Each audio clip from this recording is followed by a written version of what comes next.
Oh,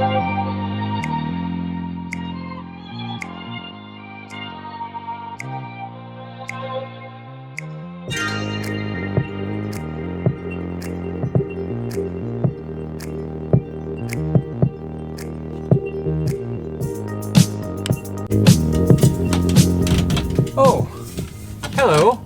I didn't expect to see you here in my attic. This is terrible. Despite the beautiful weather, I won't be flying this weekend. I'm stuck in Paris, but I thought it might be a good time to sort out my stuff and refold my wing, and why not at the same time have a little chat about gear. So I'm gonna get all my stuff and go outside, and we'll have a little talk about it.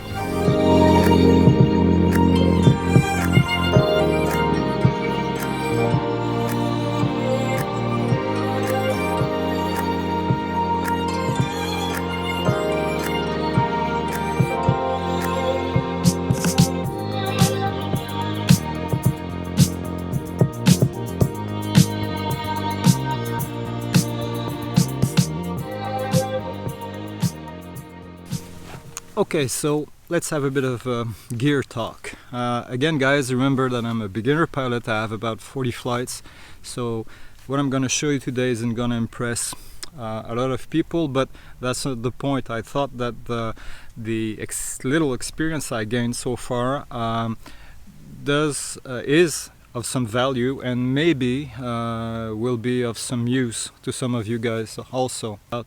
So first, I talk about my wing. I fly a Sol Primus 4, medium size. I think it's 25 meters. Lovely wing. The first thing that was really nice about this wing is that it was dirt cheap when I bought it. It was, I'd say, at least 30% less expensive than comparable wings from European manufacturer, because Sol is from Brazil. We don't see too many Sol wings in France. In fact, I wonder if I ever saw any, but they're actually crazy popular in South America and in the States also, I believe.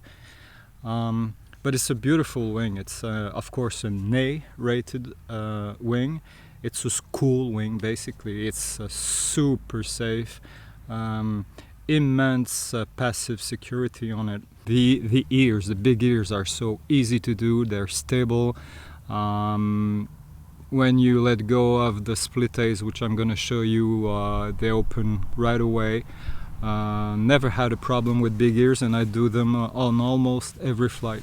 So it's fun in the 360. It's fun to learn dynamic turns because you feel so stable. Almost too much. I'm almost at the point where I feel that the wing is not aggressive enough for me. I'd like a wing now that enters the turn much more aggressively, much more quickly, and stays in them. Because the Primus, I mean, it really does tend to take you out of a turn. Doing collapse is also great with this wing. I was practicing asymmetrical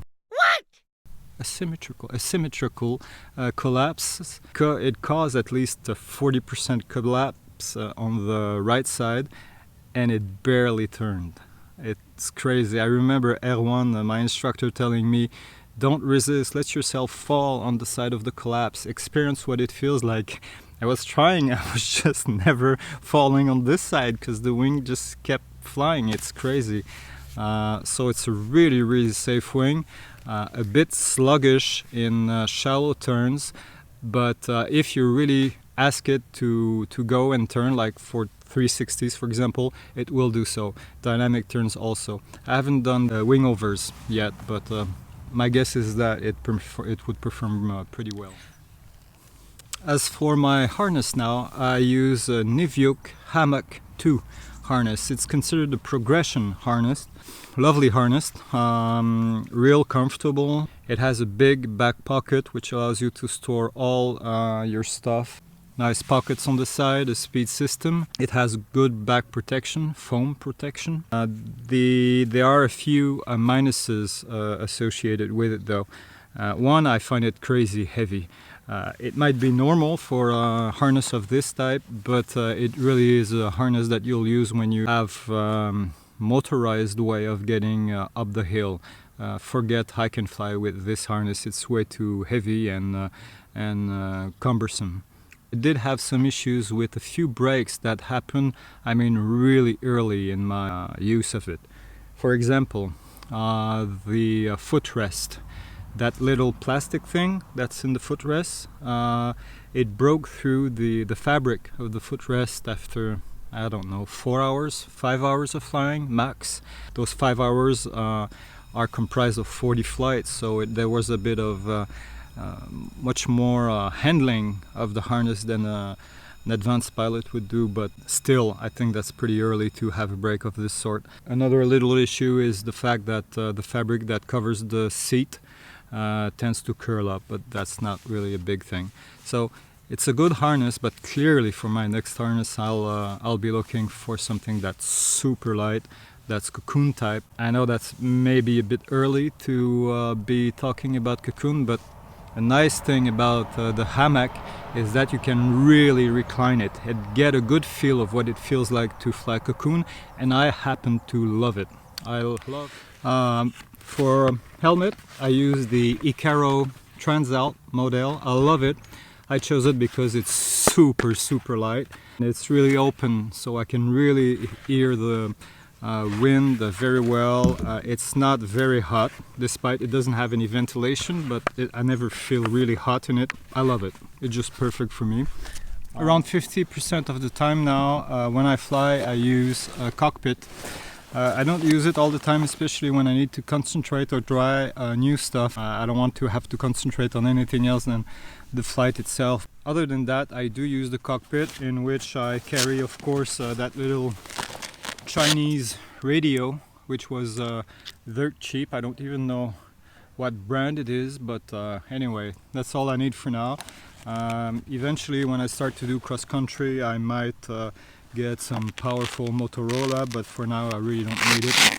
And for equipment, I use the Flymaster Live SD. Now you guys are gonna laugh because that's really an overkill for a beginner pilot like me, but actually it was just a great deal I had with people well connected in that area, and it was basically an exchange between friends. So I inherited this thing, which is not the most user-friendly, at least for a beginner, but it's crazy cool. It records all your flights, and because it does have a SIM card, it transmits by cellular data all your flights to Flymaster. You don't have to fiddle with the little SIM card, it just sends it to Flymaster, and you can retrieve your flight later when at home without any additional operation. And under there, of course, I have a little flexible bottle for water and gloves. I love doing big ears, I love practicing collapse, so I always fly with my gloves on. Up to now, to film the flights, I was only using the my old GoPro Hero 3. As with all GoPro of the age, I don't know if it's still the case, it has crappy battery life, but it's sufficient for my flights right now. So the GoPro is what I've been using, but recently I purchased the Nikon Key Mission 360. Despite many bad reviews on the internet, I think it's just right. Basically, for those who don't know, it allows me, because of the two lenses, to film a complete sphere 360 degrees around me, and allows me to produce VR, virtual reality movies. So I've never used this one yet, but I will from now on.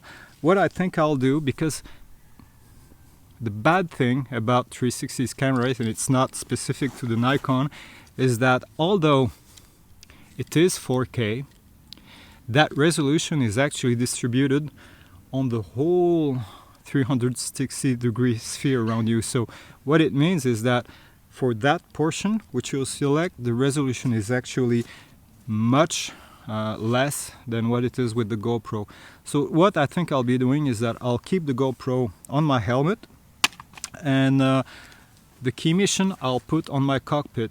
So you guys will have a choice. You can either watch the regular movie, or you can watch the raw data in 360. It might be fun for you to pan and look around, to look somewhere else than where I've been looking. So that's for the camera stuff.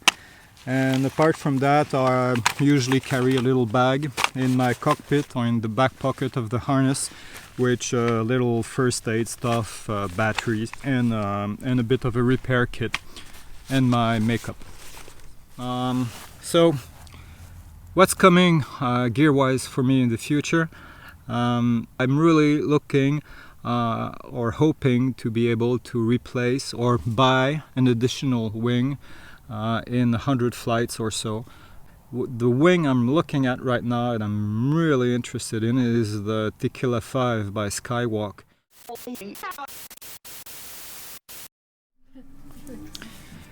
Right, so I was editing the clip and I realized that I messed up somehow and lost all audio, so I'm gonna finish it quick and dirty right here, right now.